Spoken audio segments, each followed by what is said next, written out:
গায়ত্রী মহিমা। শ্রী শ্রী বাবামণি বললেন, তোমাদের এটা বিশ্বাস করা উচিত যে ব্রহ্মগায়ত্রী মন্ত্র এতটাই পবিত্র যে এর শক্তিতে যে কোনো পতিত ব্যক্তি শুদ্ধ হতে পারে। এটা বিশ্বাস করাই উচিত যে গায়ত্রী মন্ত্রের উচ্চারণের মাধ্যমে ধর্মচ্যুত মানুষও আবার হিন্দু সমাজে ফিরতে পারে। বিশ্বাস করা উচিত যে ব্রহ্মগায়ত্রী স্মরণ করলে পূর্বযুগের লক্ষ কোটি ঋষি মহর্ষির ব্রাহ্মণত্ব তোমার ভিতরে প্রবাহিত হয়। প্রশ্ন করা হল, যে কেউ কি গায়ত্রী মন্ত্র উচ্চারণ করতে পারে? শ্রী শ্রী বাবামণি বললেন, হ্যাঁ, সবাই পারে। গায়ত্রী উচ্চারণের অধিকার সবাইয়ের আছে। সকলকে এতে স্বাধীনতা ও উৎসাহ দিতে হবে।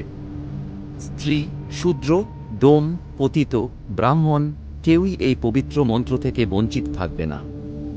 আগামী দিনে এই গায়ত্রী মন্ত্রের মধ্য দিয়ে অনেক শূদ্র, অনার্য বা অন্য ধর্মে থাকা মানুষও ব্রাহ্মণত্ব লাভ করবে এবং ব্রাহ্মণ্য ধর্মকে নতুন করে মহিমান্বিত ও শক্তিশালী করে তুলবে। শ্রী শ্রী বাবামণি আরও বললেন, ব্রহ্মগায়ত্রী মন্ত্র হল ব্রাহ্মণত্ব উদয় করার মন্ত্র।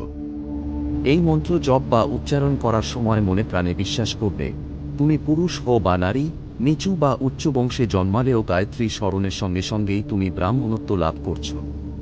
তোমার মধ্যে ব্রহ্মতেজ জ্বলে উঠছে এবং ব্যাস, বশিষ্ঠ, বাল্মীকি, বিশ্বামিত্রদের মতো মহর্ষিদের শক্তি তোমার মধ্যেও জমা হচ্ছে।